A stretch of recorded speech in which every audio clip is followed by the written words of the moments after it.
Hello，ဒါလေးဒီမို့ဝေးတိကြလားဟိုမှာပဲမို့လို့ရေးထားတာပဲနော်နမည်ကစားကောင်းပဲမို့ဒီခါမှမစားဘူးပေါ့နော်တအားမှအဲ့လိုမျိုး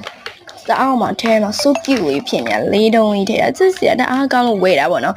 ကျမပေါ်မှာအဲ့လိုမျိုးပဲမို့ဒီပိုင်းခါမှလည်းမစားဘူးနော်ဒါပေမဲ့တအားချစ်ပူကောင်းလေးလို့ဝယ်စားလိုက်တာပေါ့နော်မကြည့်လေးတုံးလေးတန်းစီပြီးထည့်ပြီးတော့၄တောက်လေးပဲမို့ဆိုမြင်ဘူးတာဝိုင်းလေးပေါ့နော်အဲ့လိုဝိုင်းလေးမြင်ဘူးတာပေါ့နော်ချစ်စီကကောင်းရကြလေးတုံးလေးထည့်ပြီးတာကြတယ်စားကြပါအောင်ရှင်ဒီမှာဘလောက်ချစ်ဖို့ကောင်းတဲ့တုံးလေးလေးကျကြည့်ရင်လည်းမစားရအောင်တအားမှကစားကြလားအဲ့တုံးလေးရမြင်ကဲခုဒီတုံးလေးယူကြဘလို့ဖောက်ကလေ